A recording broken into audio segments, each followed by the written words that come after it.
This is a very spur of the moment little recording here. I'm actually going to release this on YouTube and on a podcast because I think this is very important because the Pennsylvania Game Commission just released a news article as of January 15th stating that they're going to be there's proposal for next year to change the start of rifle season in the state of Pennsylvania here. Right now, as it stands, the start of rifle season in Pennsylvania opens the Saturday following Thanksgiving. They're proposing that option, that it opens on a Saturday, so nothing really changes. I'm sure there's going to be some Sundays added. It might change there. But they're proposing that it now opens the week before Thanksgiving. I was blown away by that because I was like, that's going to ruin a lot of things. That's going to change a lot of seasons when seasons are already overlapping. They're confusing. They're all this kind of this.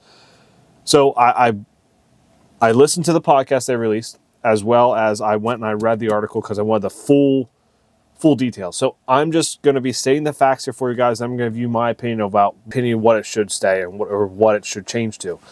So pretty much, Pennsylvania Game Commission, the new year on Friday, January 3rd and Saturday, January 25th, they're having this meeting where we're actually allowed to go and voice our opinions and kind of sway the board one way or another from the real hunters side of things. There's two proposals. The first proposal would open the firearm season on the Saturday before Thanksgiving. The second proposal would maintain the current season structure with the season opening on Saturday following Thanksgiving, like I just stated. Open the firearm season before Thanksgiving. The director, Steve Smith, this was his statement. This change would give hunters an earlier start and provide more opportunities for families, younger hunters, and those who travel longer distance to enjoy opening weekend without competing with the Thanksgiving holiday. Opening the season earlier could improve access for hunters and continues the board's focus on structuring seasons in a way to maximize participation. The biggest thing that they said in here was the schooling. I'm going to try and find it here quick. In particular for that younger hunter that they know. What would work, what's more convenient for that son or daughter who might be in high school, might be in college, might have just started a job. Think about how we can, again, I'll go back to increase participation because that's what we're trying to do through our seasons. It would be a new approach to when to start the season. And if you look at why even bring it forward then, if we are talking about such a significant change, we see potential benefits. I talked about the importance of thinking about, that son or daughter who's in college, high school. If you look, we know a lot of colleges, a lot of schools give most, if not all, of that week off for Thanksgiving. So there's a potential opportunity for getting those younger hunters out during that weekend when the season starts. Maybe they have class on a Monday or Tuesday, but then have the rest of that week off. So it just, again, increases an opportunity to potentially increase participation, and that's really important to us.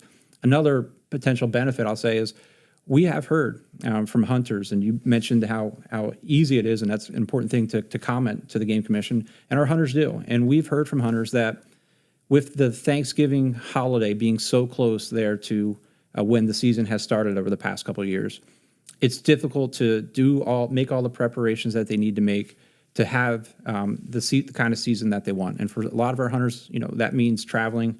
It might mean, across the state or even just to the next county over. But there is, for some hunters, that travel associated with it.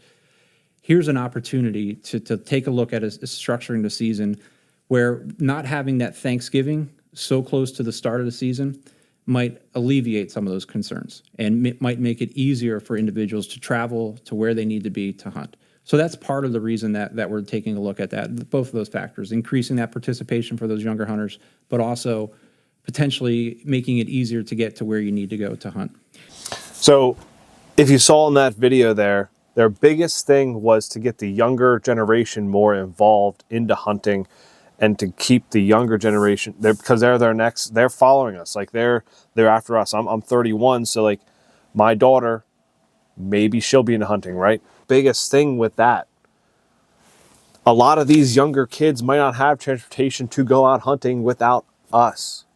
So if you open it up, they may have off school, they may be home from college.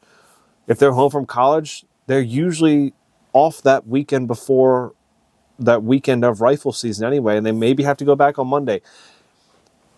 The way school is, you don't necessarily have to be there on to get your stuff done. Like you can do it if you want to go out an extra Monday or Tuesday. It's not the end of the world for that. But you still have that Saturday and Sunday on Thanksgiving, after Thanksgiving, to go out. Without us, with say a 15-year-old, like 12 to 15, 12 to 16, if they don't have the driver's 12 to 17, whatever, if they don't have access to go out, if we have to work, because that's the reality of things, is we have to work anyway, they can't go out regardless. So by giving them access to go out hunting, it shortens our time to go out, because our jobs might be not giving off until after Thanksgiving or up until Thanksgiving. I have off Thanksgiving Day and the day after Thanksgiving, and that gives me the ability to go up on a Friday, be able to hunt Saturday, Sunday, come home on Monday, and not take any time off work. But you now are letting the younger generation, which is very important, I 100% agree with that. Now you're going to make parents take off work or feel bad because they can't take off work when they want to go out with their kids, but they can't go out with their kids. I don't think it's very reasonable to do that. That's just my opinion on that one. But that's their biggest push behind this, is the next generation. I think there's other things they could do instead of doing this here. They could do extend antler restrictions. So like for youth here in Pennsylvania, when you have your youth hunting license up until the age of 16, you can shoot pretty much brown and down. It doesn't have to have 3 on one side. Now, if you want to keep maybe the youth in it a little bit longer, or maybe get them hooked a little bit longer, then maybe you change that from 16 to maybe 18. I don't see a big reason why not there. Especially if you're an adult all-set hunter, and you're 16, your parents never went out, and then you apply to get a license, and you're going out with a mentor. You have to wait till a 3 on one side buck come out, or if you're out west in Pittsburgh, you have to change it up a little bit. I just think there's other things they can do, along with not just the younger generation, but you think about the generation who's above me right now. My dad, my grandfather. I truly think that you're losing that age group right there, because they can't go in the woods they can go in the woods more because they have off work, but they don't want to go as far. There's more pressure, there's more scouting, there's more all this stuff with hunting right now. I think if you're a senior citizen on a senior citizen hunting license, you should be able to shoot anything. So if it's almost like you go from the youth hunting license, then you get the senior hunting license, you can shoot pretty much brown and down. Because the eyesight, I'm not saying all seniors like this, but my grandfather's 80 years old. His eyesight's not the best. His quick draw is not the best, obviously, with a rifle. And to look at the deer, make sure it's legal, then take the shot. I know I can do it. I know my dad can do it. I know a lot of us can do it. But when you're a senior citizen and you're just going out there to enjoy it, you kind of just want to shoot what you see. And I think that's one way, not just thinking about the younger generation, but the older generation as well, who got us into this. You have to think about those people as well. The big thing here, though, is changing it a whole week. So by doing that, they're not going to just be overlapping the bear rifle season with the deer rifle season. The bear is going to be bumped back 1 week. So then archery, the last week of archery, which runs until the 21st in Pennsylvania, November 21st here, this year it ended. So on the calendar here, archery season went to November 21st this year.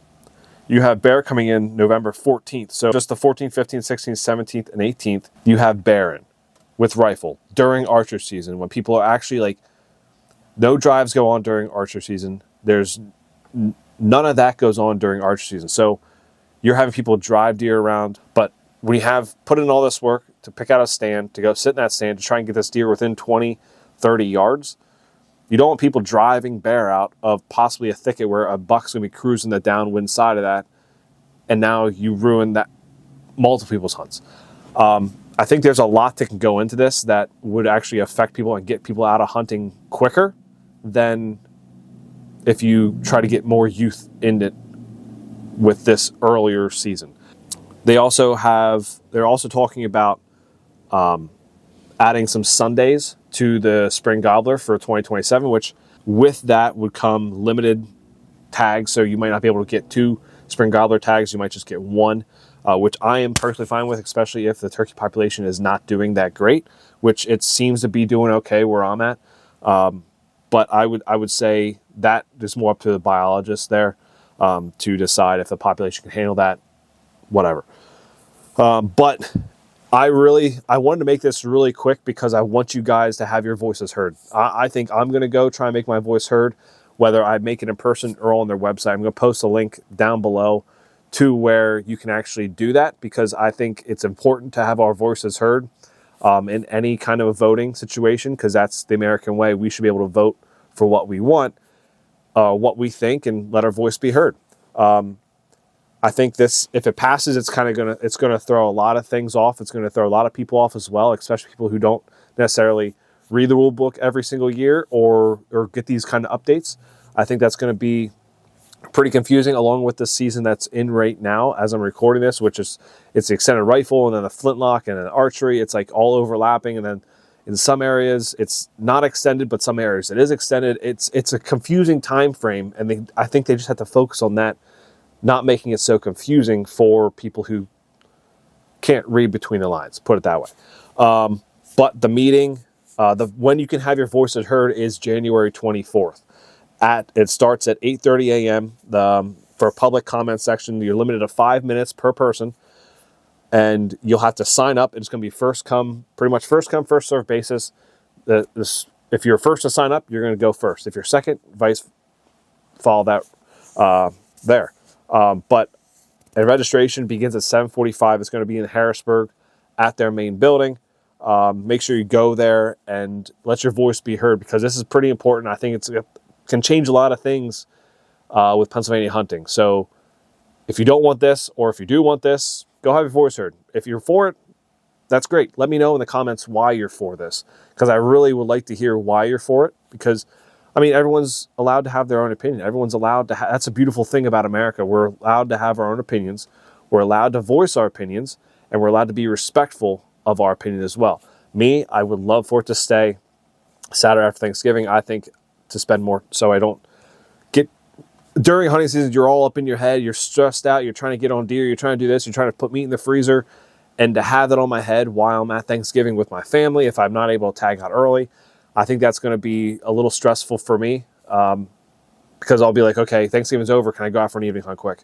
Or can I go out for a morning hunt during Thanksgiving when my wife is getting everything ready with 2 kids? Like, I don't want myself, and I don't want any other hunter to feel that way. So make sure you go, let your voice be heard, and say how you feel with the Game Commission, but be respectful about it. Don't go in there swearing, doing all this like you're doing a terrible job, all that kind of stuff. They're doing the best job that they can do. Put it that way. Once again, this is a quick one, so thanks guys for listening, and see you later.